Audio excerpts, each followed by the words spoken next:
I'm Sophia, and this is the ultimate podcast for celebrating all things wonderful about our beautiful island. Welcome to Destination Cyprus.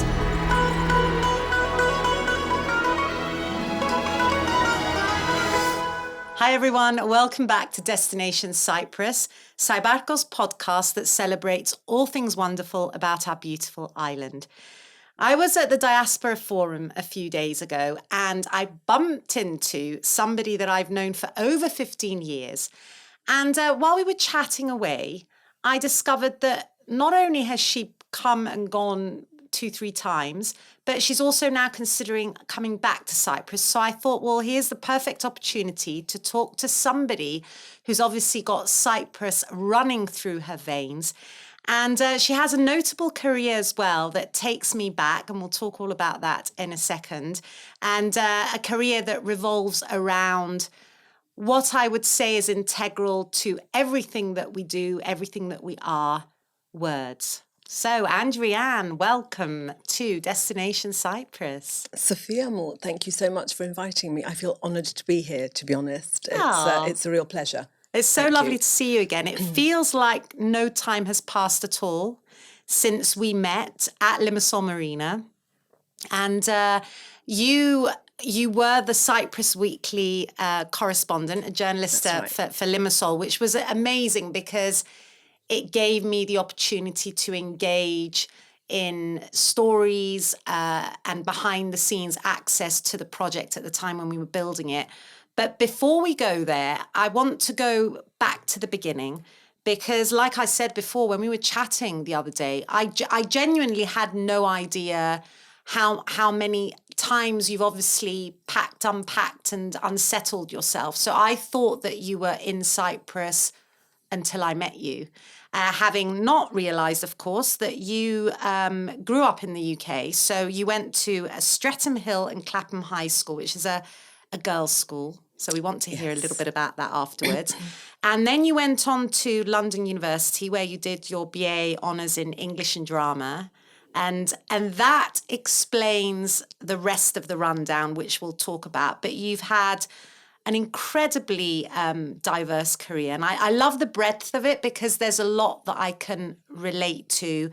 So rather than me sort of running through this, I think I'd like to hand over to you to, if you can just tell us a little bit about, obviously, the Philippou in the name, and then how you came to be in the UK, and then how you ended up back in Cyprus when I met you. Wow, yes, gosh. I feel I've known you all my life, which is really very odd.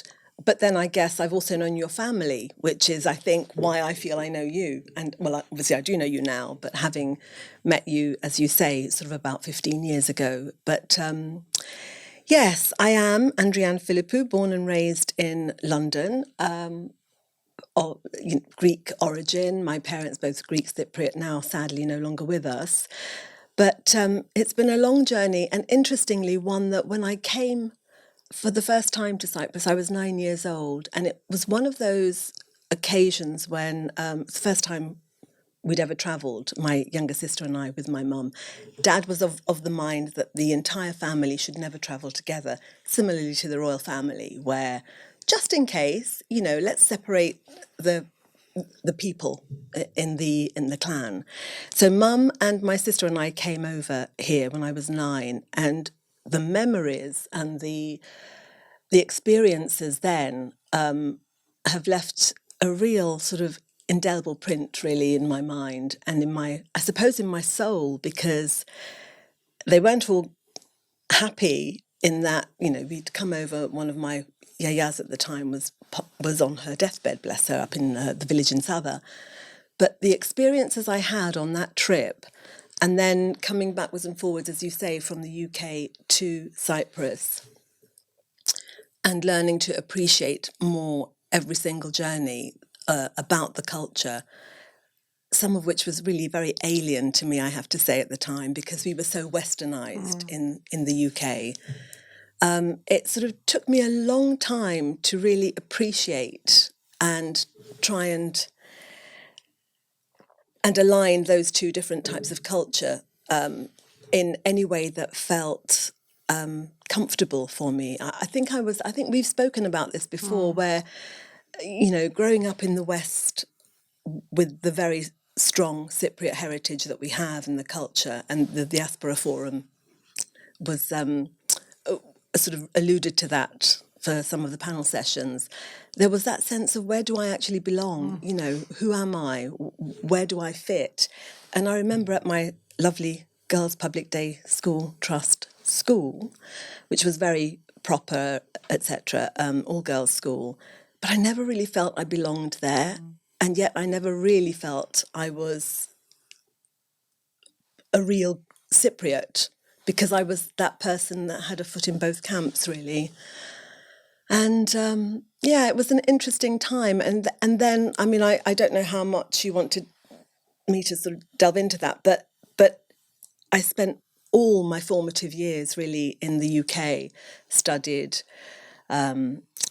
worked, etc. And then I actually made the decision to come to Cyprus and live here with my two sons, who were 9 and 4 at the time, for very personal, quite traumatizing reasons, really, a lifestyle change, just getting away and coming here, because my parents by then had retired to their homeland, Cyprus, and were living here. And I needed to know I had the bosom of my family to sort of come to. And so that's, I think, when you and I will have met, in that 9-year period from 2004 to 2013, which seems a lifetime ago now. And yet it feels like yesterday.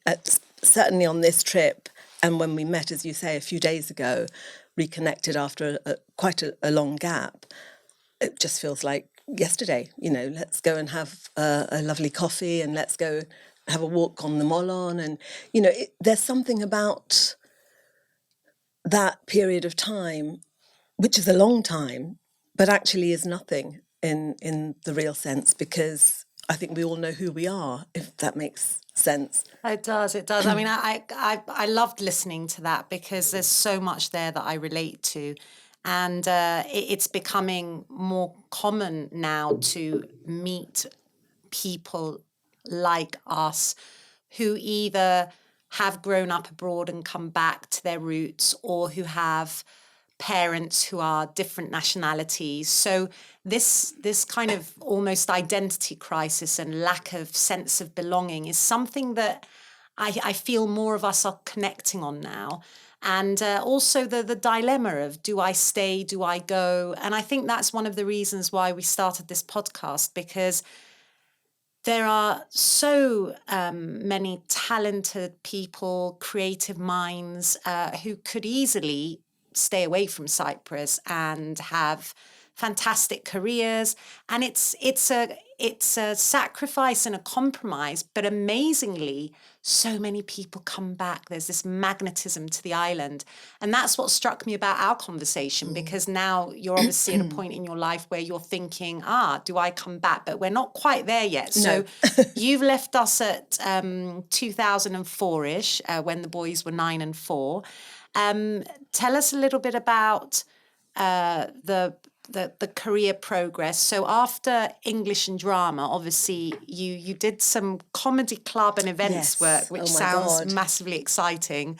Tell me a little bit about that. I'm a little bit older than you are, but I don't know whether you were around for the sort of alternative comedy onslaught that kicked in the 80s and 90s in the UK. But that was really where I started working in the entertainment world. I mean, I did English and drama, as you say, and then I did sort of, the practical things, video and conference production and various other sort of normal jobs. But all the way through, I had worked at the weekends, in the evenings, at my friend's fantastic comedy club called Jongleurs in Battersea.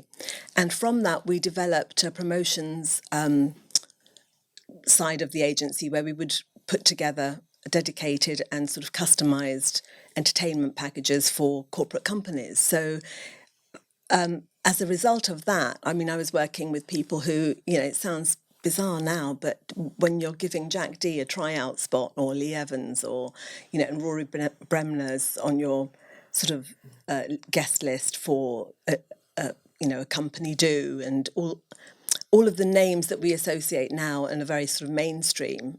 Paul Merton, or Lenny Henry would come along and look at new talent, all of that sort of stuff. And it was great because it was a very dynamic and innovative time. And I think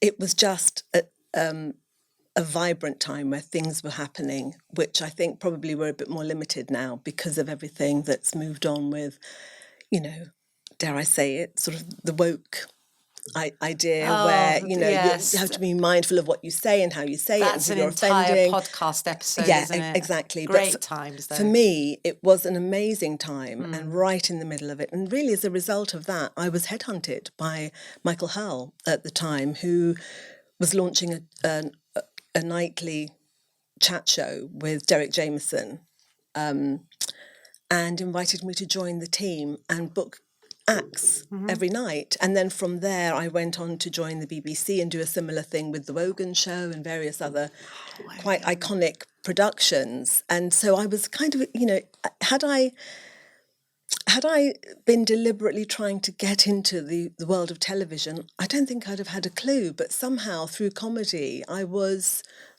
known, I think, in that sense. And so I just morphed into a television role and a television career. And then, as occasionally happens, I don't think I would necessarily say it happens to everybody, but I got married. I know, exactly, it was a bit like that. And then somehow I loved my job. I was very good at it and I really enjoyed what I was doing. But when I was pregnant with my first child, I think I stopped driving to TV Centre when I was 8.5 months pregnant because I couldn't fit behind my Mini. My stomach was so big. But at that point, there were some complications with my first son, some potential medical complications. And, it's a no-brainer for me. My son came first. And then we moved to Bristol and then things changed. So I think my television career really went into another dimension. And when we moved to Bristol and when thankfully my oldest son Harry is fine and was fine, I morphed again and went into sort of corporate hospitality and corporate communications. And so that opened up a whole other avenue really of potential career path because it was just too complicated to try and start again and work in, I was invited to join other production companies, but the hours weren't great. And for me, it's, the whole idea of communication and working in an industry which is creative and gives you the potential to be as part of a process with all the people that you meet and the creativity that you can sort of bring to the party, that was enough then with raising a family and doing everything else.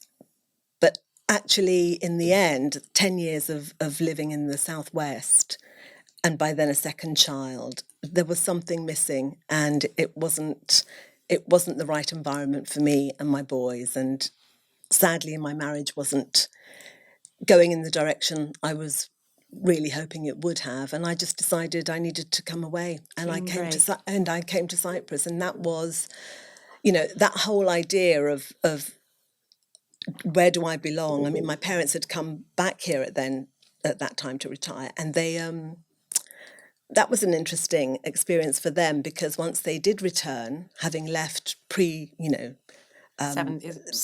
must have been. Well, it was pre-74. They were both in the UK, my dad in 1950 and my mum in 1955, and they had the arranged marriage, etc., etc.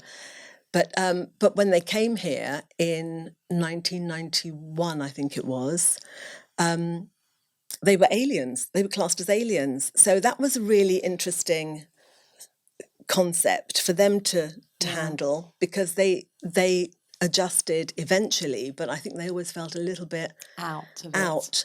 And so hence that whole idea of, where do you belong? Where is home? Where is, where do you consider your identity to be.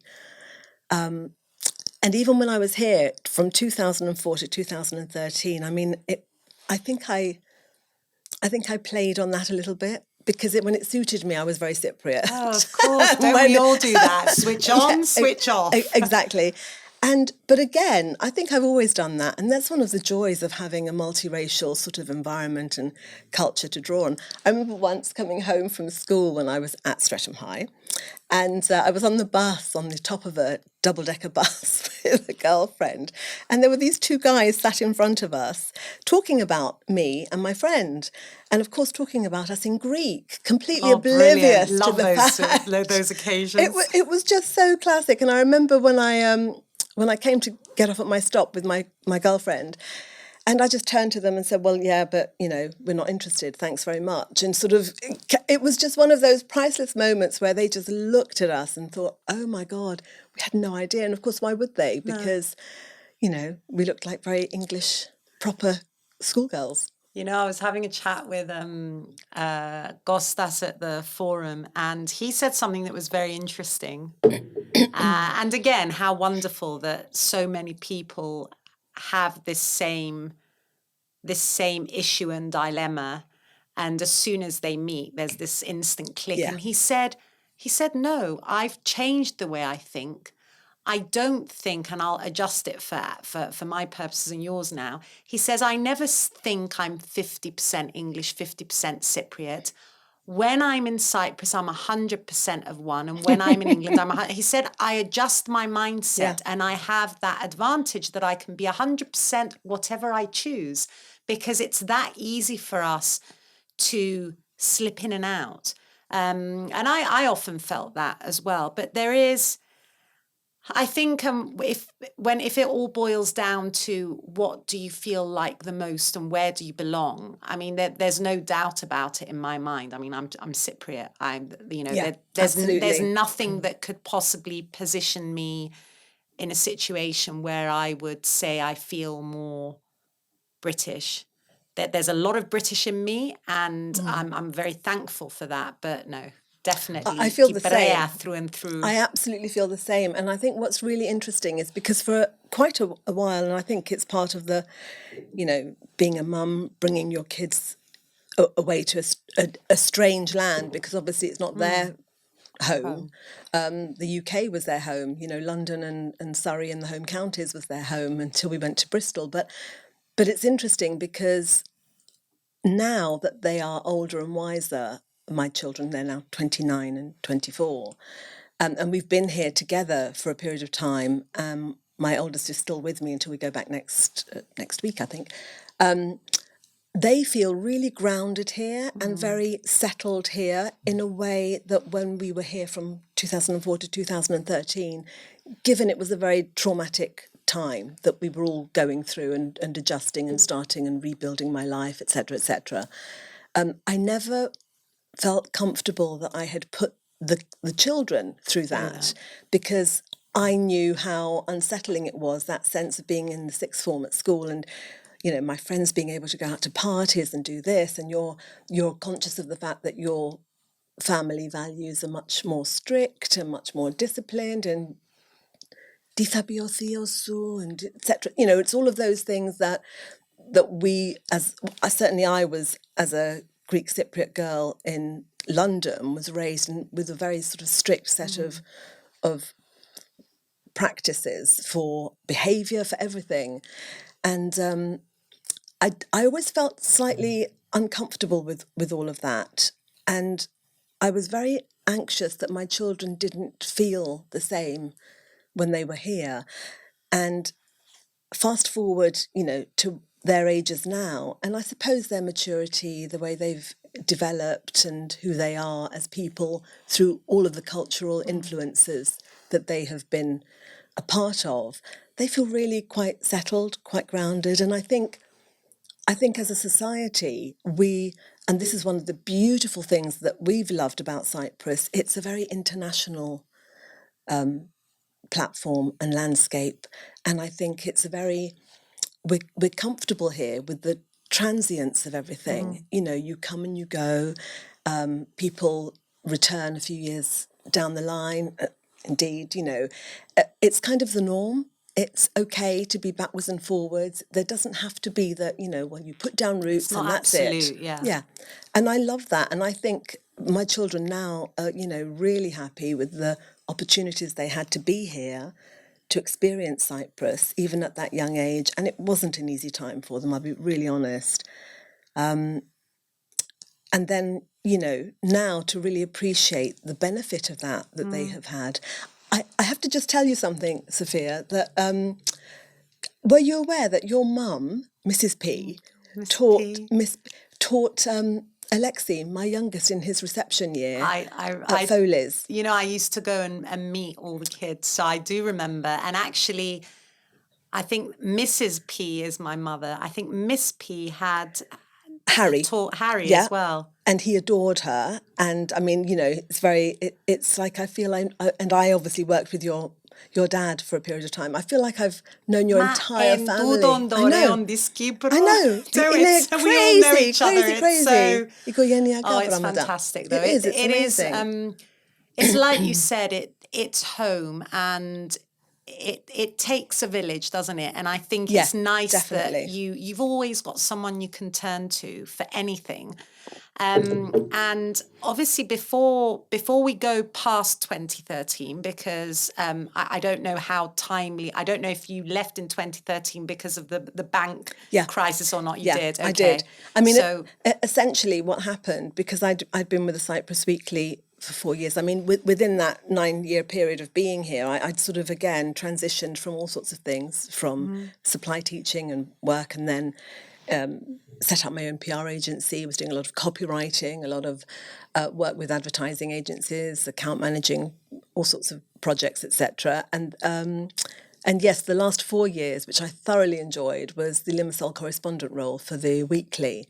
And I was devastated, actually, because when the crisis hit, literally the newspaper just made some very sort of drastic changes, and they slashed salaries, mine being one of them. It was impossible. It was untenable for me to stay, because everything as a freelance, it's down to the bone, isn't it? Of course, what a bizarre time 2013 was. I mean, I think everybody was numb.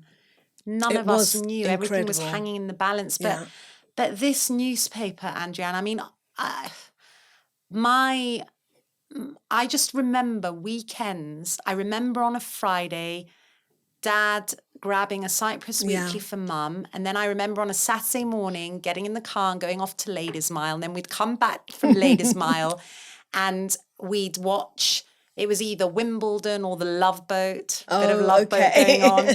But I mean, we had this carefree childhood in Cyprus, and for people with an expat or an English-speaking parent, this was the holy grail. I mean, Cyprus Weekly was everything, because you'd flip to the back and check what was on TV. Then you'd have your cinema listings eventually. It was just a one-shop stop for everything. And it was, I mean, you've brought these in today. Honestly, nearly brought tears to my eyes, because these are all the clippings of the stories you wrote for Limassol Marina, which was, groundbreaking at the time. And I loved it, because we used to get the Limassol correspondents down to the project, and you were just a fixture. It was like you were part of the extended team. And I love this one here, a day in the life of a ficus tree, if you don't mind, because this is... Please, it was one of my favourites. Anybody who drives through the marina will see the roundabout with this massive ficus tree.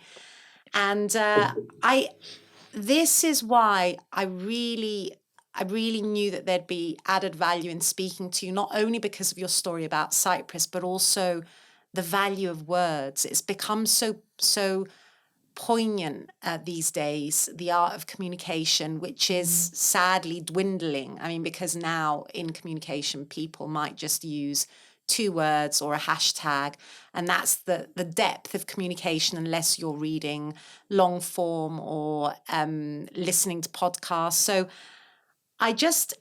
it really shocked me how it took me back to something I had forgotten, and you took me there, and it was so vivid.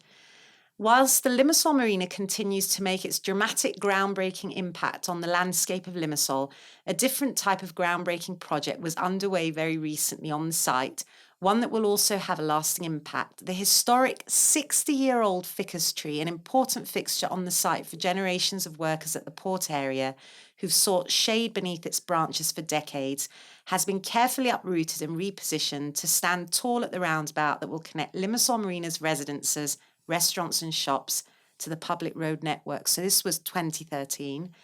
In a carefully executed labour of precision engineering, planning and tender loving care, according to the PR officer, me, the project's chief foreman and 8 men in safety gear executed their mammoth task brilliantly. And then I remembered it all came flooding back. Sophia, who recorded the day's activities on film, said it honestly felt as if they were transporting the most valuable and fragile sculpture in the world to its podium in a museum. They did a wonderful job, and every time I drive towards the project and around the roundabout, I look at the ficus tree and smile. And it goes on to explain how there was a mobile crane, a truck trailer, a digger. They had to do the soil. They brought the water tank. They removed the roots one by one. And the history of the joint venture and the building that was left by the Brits and how many people had sat in the shade of this tree. And I just think what a beautiful story. And how integral the people behind the words are to everything that we do and everything that we are. So let's talk a little bit about writing, because one of the things that I enjoyed reading about your career is that you say, obviously, that it was the comedy and the sort of the accidental way into which you ended up in TV. But I'm inclined to say that there's something to be said for people who can do a little bit of everything. And I think that that's been something that I have been so fortunate to experience in Cyprus. So if you can write, if you've got the gift with the copywriting, if you've got an outgoing personality and you're personable, and I know you've also done podcasting, if you're also, skillful with organising and coordinating people and planning events, there's such a huge entrepreneurial quality to that it can take you anywhere. And that's what I found in reading all about your career, that you've navigated through all the changes, and writing is something that has seen you through the times. And I was looking today, the Threads icon appeared on my Instagram, and when I saw the branding for Threads, I thought how apt that was, how you thread everything through words and letters. So tell us a little bit about writing specifically, and where that passion grew from, and what you've been doing with it since the Cyprus Weekly, and anything you're planning to do with it in the future. Do you know, it's really interesting, because when you invited me on and we were talking about the power of words, which is what this is all about, and as any audience member is going to realise, we love talking, you and I, and we've got lots to say. But one of the roles I had in television was to interview a graphologist, and I remember him taking me aside, giving me a document to rewrite in my own handwriting, and then going away and analysing my handwriting. Thank you, my script. And he said to me, in fact, I've said that wrong. It was such a long time ago. He didn't know it was my handwriting. He had to guess. He had to guess, and I had written this kind of document in my own script, and he analysed it. And there were several other scripts given to him, but he analysed mine, not knowing it was mine, and actually extracted out of it that my life was going to be taken up, and I was going to have a career that was going to afford me a living through writing. And that was back in my late 20s. Wow. And I mean, that has always stayed with me. In fact, I was looking for that particular bit of script that he analysed. I've got it hidden somewhere, but various, tucked away at home somewhere. But that always stayed with me. And it's interesting because everything I have done throughout my whole career has indeed required me to write in order to get me to the next stage or to be a part of whatever it was I was doing at the time. And for me, writing, I think I always found a sort of a sanctuary almost in writing. I've always journaled, I've always had a diary, I've always looked. I feel we've lost something very special in not writing letters. I don't know how sometimes I pick up and know. I find it such a struggle to actually write properly. Because we've just lost the art and we've just lost the love of Yeah. of pouring out on paper Emotions, our thoughts. emotions and our thoughts, and actually, looking inward and putting it out there. Because there's something very special about reflecting, I think, on where we are at any given time in our lives. And, when you get to sort of experience some of the fundamental things that life throws at you, births, deaths, all of those things, friendships, relationships, if you're not recording it somehow, I know we've all got phones and everything we do is on it's not the but it's same. so different. And I find writing to be it's just my leveler. I can just stop and just write, and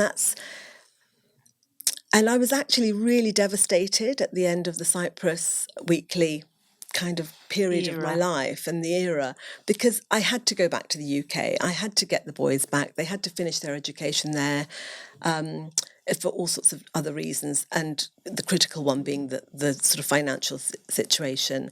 But it meant I had to start again, and so I had to rebuild. And what do I do? What's kind of one of my skills? And writing was right up there, and I thought, right, well, okay, let's get on to this. I actually offered my services to the Cyprus Weekly to be the London kind of voice from the capital city, for them to sort of tap into, and they just didn't at the time. I think so many other things were going on. They just didn't take up my offer, which is a real shame, because I think there's so much to share. We learn so much. There's so much to understand about each other. Communication is so fundamental to me, and I think if only people were taught to communicate more. I mean, I'm lucky. I feel like it's quite instinctive for me, but I do feel that we don't spend nearly enough time showing each other and showing our children, for example, in education, how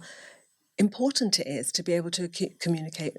Well, do they effectively. communicate anymore? I mean, this is the No, other I thing. don't That think they do. if the latest form of communication is just sitting on a phone, I know.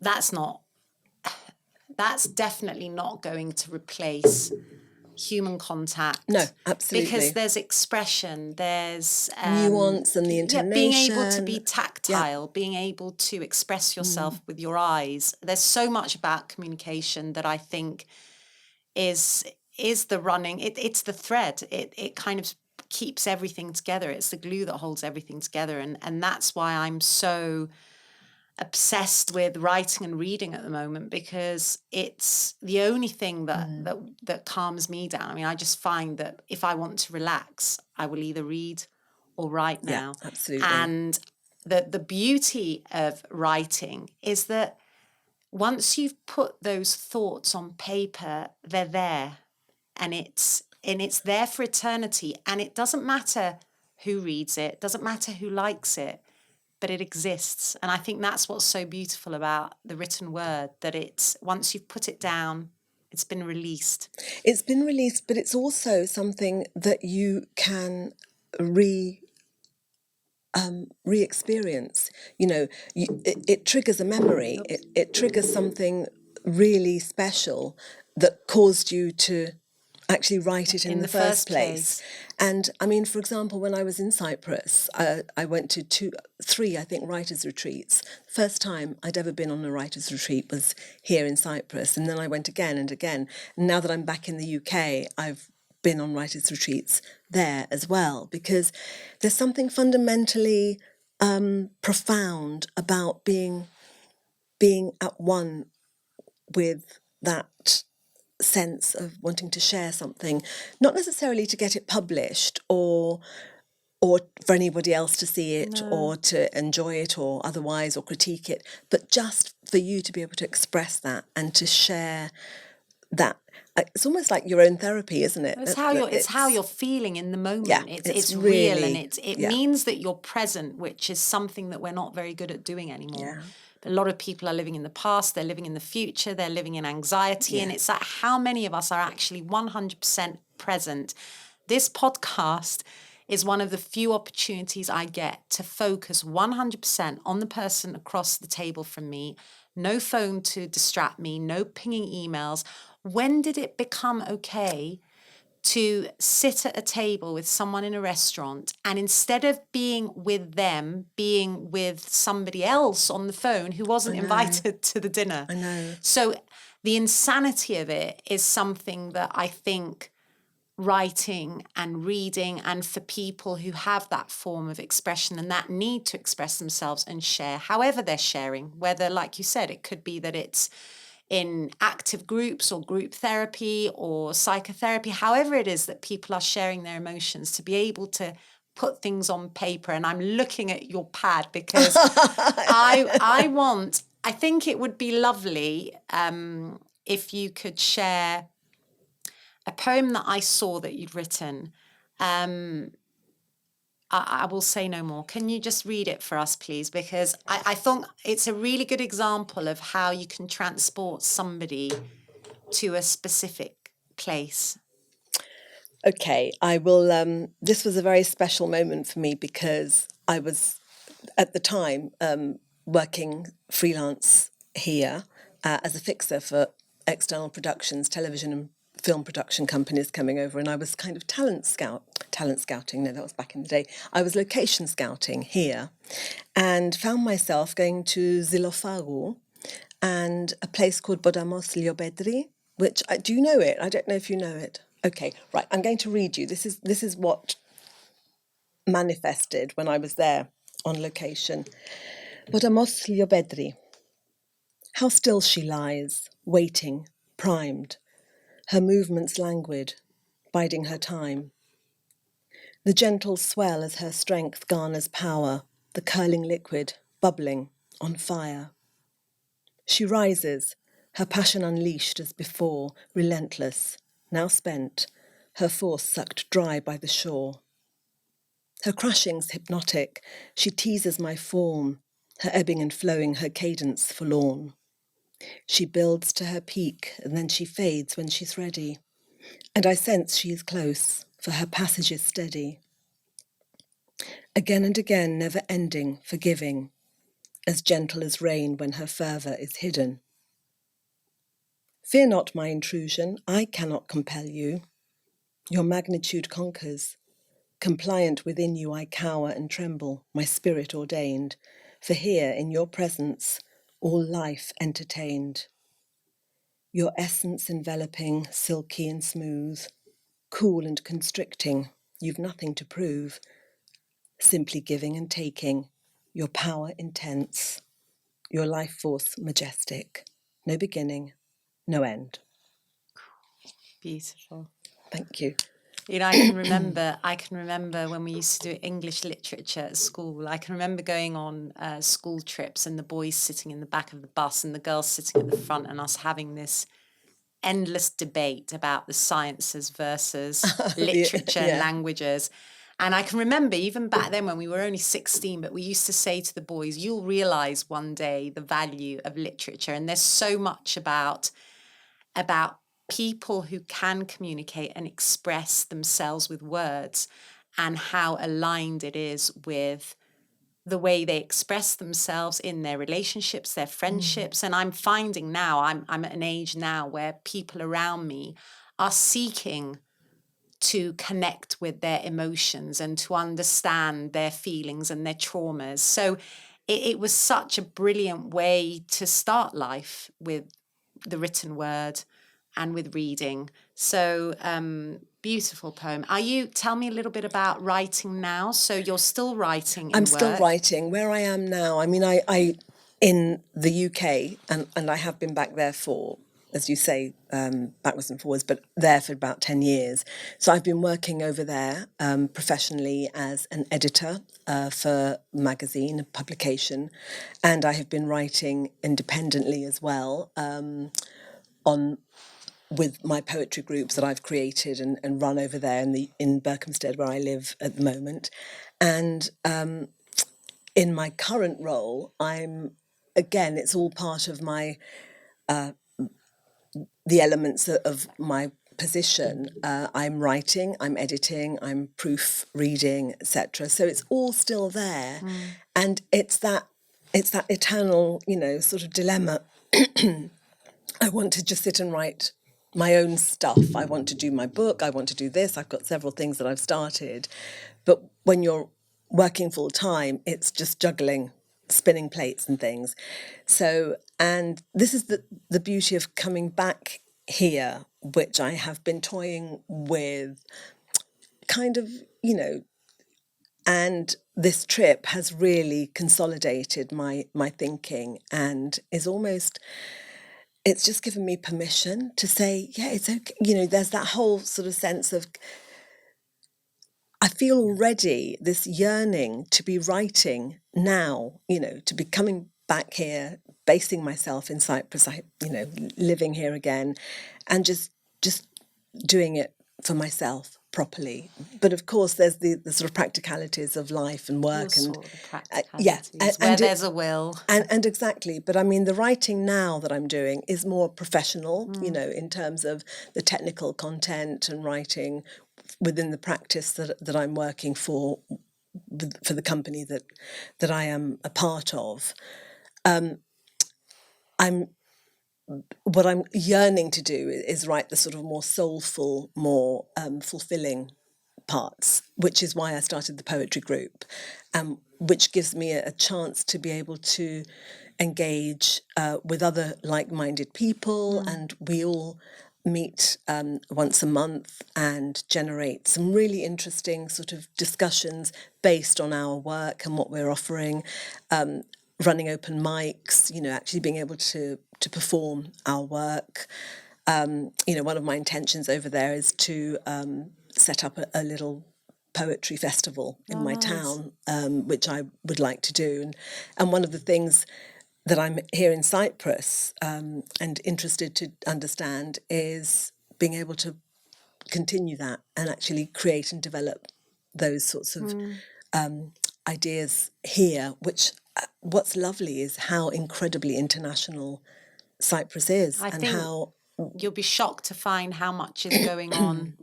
So I probably will. You would fit in, and it would be seamless. There'd be a lot. There's a lot in the community that is being done, and to have somebody like you come over to enhance that and strengthen what's already been created would be great. I feel there's so much opportunity. I think also, if I'm honest, because when I came over for those 9 years with the boys, it was a complicated time, and I think it was going into survival mode, which you do as a single parent with 2 young children, and then moving forward all those years later, where the dust has settled, everyone's calm, You it's can all finally good. make it about you, Absolutely, can't you? absolutely. And I feel there's so much possibility. I've loved this trip. It's been fantastic meeting up with you, and as you say, the sort of the forum, the diaspora forum. I think it reconnected so many people and ideas. It's one of those things. I think we have to be ready for certain things to come back into our life, and for us to be receptive to them. And it is about the timing. Yeah. I mean, we've sort of talked about that before, but I feel, timing is all. And having to come and readjust to Cyprus under circumstances like these, where you said that you're ready to put pen to paper and do you. And Is there something about Cyprus? Because I always ask people if there's something that they would change about Cyprus. Is there something about the island that you're worried about or you think might be a challenge, something that you'd like to change? I was really thinking about this question. Okay, I think there is something I would love to change about Cyprus. I don't think it's going to be too much of an impact on me and my love for and passion for writing and how I move forward. But I just feel that if only Cyprus toned down its what I feel is an obsession with pyrotechnics. That's the one.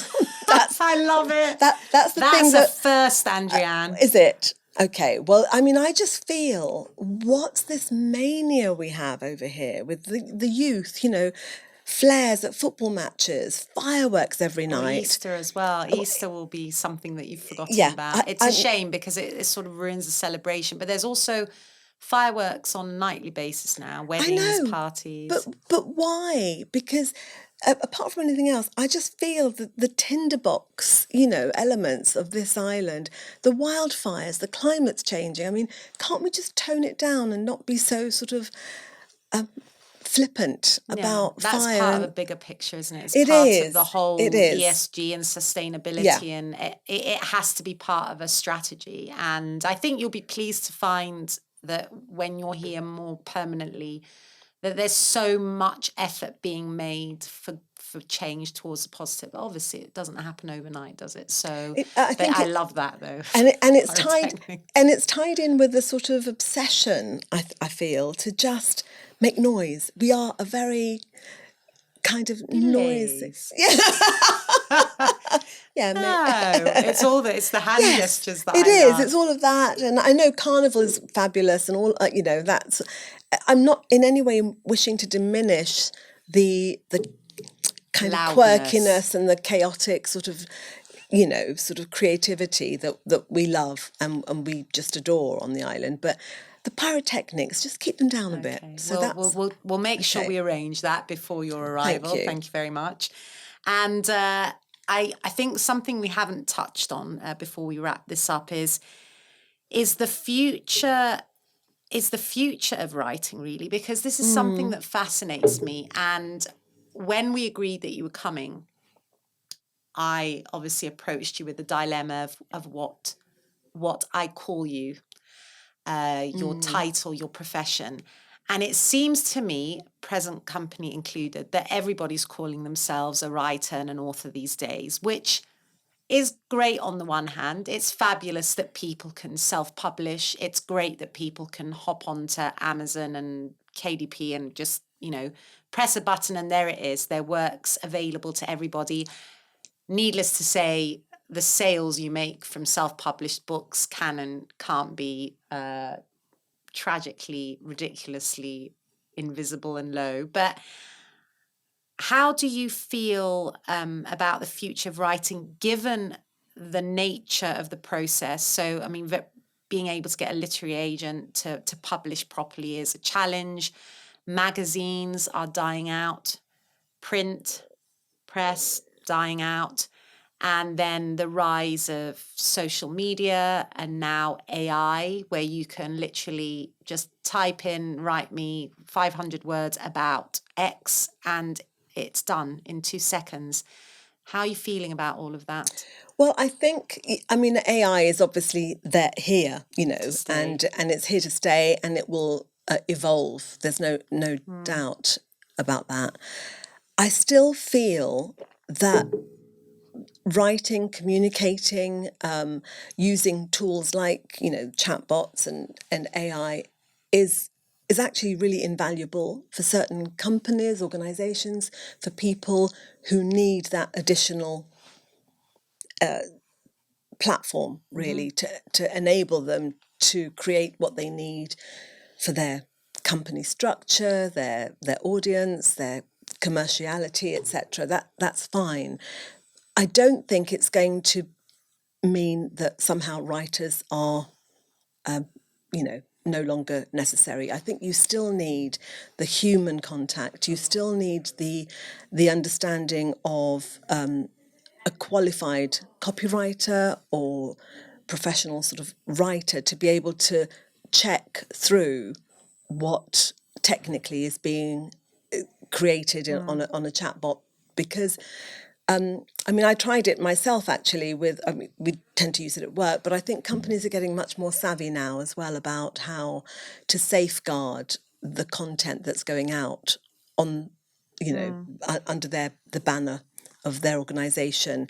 I still think you need to have checks and balances with the the written form. You can't just rely on what's created through augmented intelligence or artificial intelligence to deliver something. I mean, I was reading something the other day about how the algorithms aren't nuanced enough. They're not intelligent enough at this stage to decipher. I think they will get better and better, and it will become easier in the future. But at the moment, you still need a journalist. You still need a writer to sort of be able to check through that no ghastly sort of errors are there, or that the algorithm hasn't misinterpreted something and it's sending out a completely false message or content. I do, for me personally, I think the idea of I suppose it's because I haven't, when you were asking me how, what I consider myself, I am a writer. I haven't published a book yet, but I have had a lot of published work out there. And so I feel almost I'm cheating if I call myself an author or a writer, because I'm a jobbing journalist, writer, copywriter, whatever you want to call it. But I am, the moment I get my sort of book published, I will be happy to say I'm a writer. I know I am a writer. I do write, but it's just that sort of, I suppose, that romantic, element of can I really call myself a writer if I haven't really got? Well, how do you call it? It's not credentials, is it? It's just that tangible work. Yeah. I just feel. I mean, I think with AI, I use it at work sometimes if I wanted to recreate the flow of something. If there's a way to improve it, I'm happy to try that out. It's a bit like a thesaurus as but well, it isn't is really that's exactly how I see it. Extract what you want. But yeah, I mean, usually you can tell if it's something that's been written and is being checked or adjusted. If the foundation is there, you can usually tell. If it isn't there, it's very obvious, very blatant. And with that said, one of the poetry group evenings, I gave the first two lines of a topic and asked the group to create a poem with those two lines as their basis, and I did the same, but I used chatbot and did it with AI. Didn't tell the rest of the group that, of course, they did it, as they should, and my poem was appalling. It was lots of platitudes and a lot of sort of very sort of exactly as you would expect, lots of sort of rhyming couplets that were just really sort of quite trite, really. Whereas the rest of the group, and it was really interesting because when they were all reciting their work and I gave mine, I would think I was in just fits of giggles all the time, because I just knew I had kind of not done the job properly. But I deliberately wanted to see how it would be interpreted through, AI. And we all could tell in the end. I mean, obviously I told the team, but it was very clear. So I think we've got a long way to go before we need to be worried, if I'm honest. And well, I suppose print as well. So I know that now with your publication, I mean, do you think, so the companies that you're working for now, do you think they'll continue to put out magazines? Definitely. I mean, I don't know about you, but I absolutely, just that tangible sort of something to touch and to feel, that sort of tactile paper contact, the cover of a beautifully bound book, magazines, etc. I mean, there's something about being able to take it with you, open it and read it. And I think sure, the digital platforms and Kindle and everything else, they're fantastic. They have their place, but I don't think you can replace. I was just going to say, Yeah. I don't find that I have the patience either. I think by default, when I'm on my phone or an iPad scrolling, it's harder for me to focus and read an entire article. Whereas if it's in front of me, I've obviously opened it because I'm in relaxation mode. There's too many distractions on your phone and your iPad. There's notifications pinging, so you're in and out. You're trying to read, but you're not really reading. You're half reading. I totally agree. And also the holistic, aesthetic kind of joy that you get from seeing something, the layout, how it looks, how someone set it, the fonts that are used, the colours. Yeah, without having to zoom in. All of that. And also, on a very purely selfish level, I don't want to be squinting my eyes on a tiny screen again. I mean, God, it's bad enough I have to wear them for some reading already.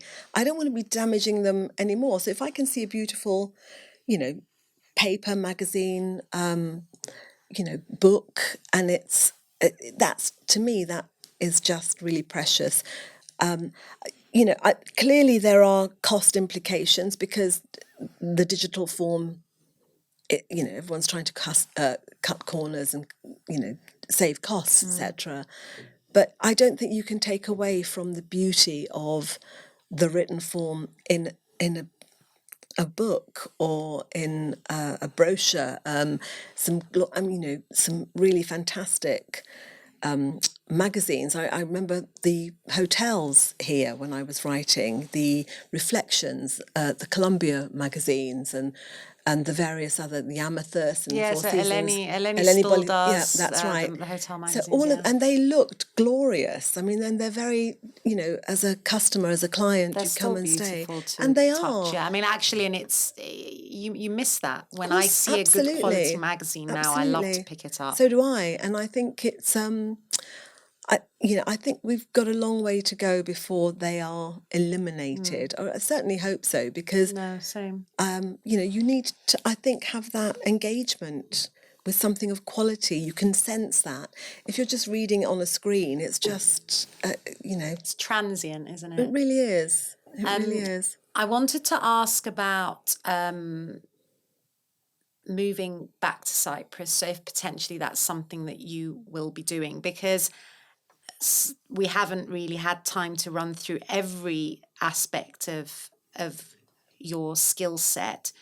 But you did stuff with the Limassol Jazz Festival, with TV productions in Cyprus. Obviously, there's the events. You were telling me you've done a women in... Oh, explain that to me. I will explain. Yes, okay. Well, so Lube magazine, which obviously I'm now no longer editing because I left that when I was taken on board where I am now, back in the UK. But I was there for 4 years editing Lube magazine. It's the international sort of B2B publication. And the lubricants industry, we're talking about automotive, oils and engineering, manufacturing, metalworking fluids, etc., to just clarify. So with Lube magazine, and I knew nothing about lubricants really when I started there. I don't know quite how I got the job, if I'm honest, but when I started there, it's a very male-dominated industry and sector, or at least it was, and always traditionally has been.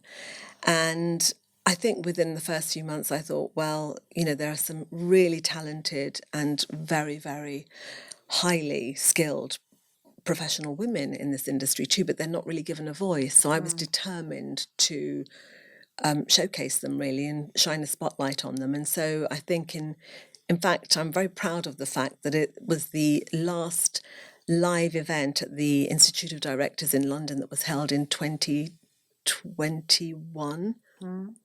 Just pre-COVID, literally, it was the last event held before they shut their doors for COVID, and it was the Women in the Lubricants Industry Conference, and it was the landmark event. It hadn't been held, women hadn't really been celebrated within the sector until that time, and so I was really, really proud of that. And then sort of 2 years later, post-COVID, sustainability was the next conference that I sort of instigated, and again, I'm really, it was one of those things that as a national association, which the United Kingdom Lubricants Association is, which publishes magazine, does a very good job for its membership, but it hadn't really run its own conferences. So I feel quite proud that those two quite important events were held. And then, of course, I've now moved and I'm working for a different organisation. But I think championing women has always been something that I've always had a natural affinity to. I think it's partly to do with, and I didn't sort of mention this to you earlier, but, you know, you and I both went to university in the UK. Well, I remember very, very specifically my mum being very opposed to my going to higher education. She didn't want me to go. She didn't want me to go to university. She didn't want me to live in. She didn't want me to be out there. And so a meeting of the elders was called at my home, a patriarchal meeting with my mum being the only female there, but, you know, my godfather, uncles, my dad, to discuss whether it was appropriate for me to go to university. And it sounds really bizarre to think about that now. And, you know, but it was a real issue. My mum was really struggling with the idea of me doing something as incredibly sort of out there at the time, because it just was so alien to her sensibilities, you know, all of those things. So I had to have this family conference, patriarchal conference, to determine whether I should go. And my godfather, bless him, who's no longer with us, sadly, I said, you've got to give her whatever she wants. Education is a good thing. Don't, you know, don't hold her back. And so I think that must have subliminally triggered this women, you know, let's stand up and do something special for, not even special, just to kind of, you know, balance the platform. So maybe that's how that sort of morphed. It's kind of, I think about it every now and again, and I wonder if that there's a lot of material there, though. I mean, it's interesting because all the sectors and the themes that you've been so integral to shaping in the UK are things that need ambassadors like you now in Cyprus. So I, for one... I'm ready. I, for one, I'm very happy to hear that you're thinking of coming back. And I did want to ask you, actually, because we've not really spoken much about the things that you do love about Cyprus. I want you to describe what Cyprus means to you in 3 words. And then maybe while you're doing that, just give us an indication of what it is that's pulling you back. You know, this was a question I've been thinking about very deeply. And I know, okay, these are my 3 words, or the 3 essences, if you like, that I feel compelled to share.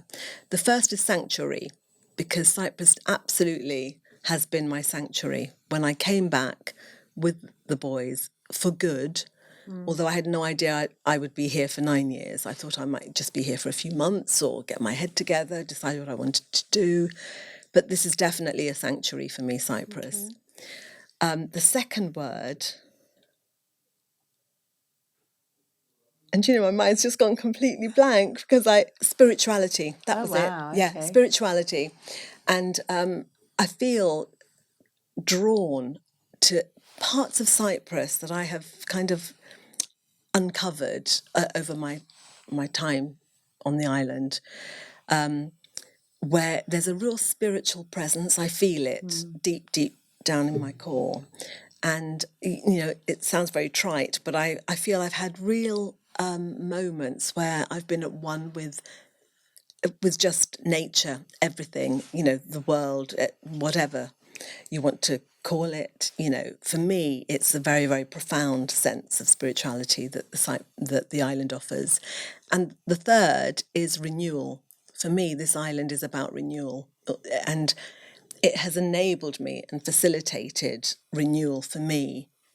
And I will forever be grateful and feel blessed that I've had that occasion and that opportunity, because I do feel I've been able to re-establish myself, rebuild myself, feel renewed in who I am, in how I look upon myself. And I will always be grateful for Cyprus for those reasons.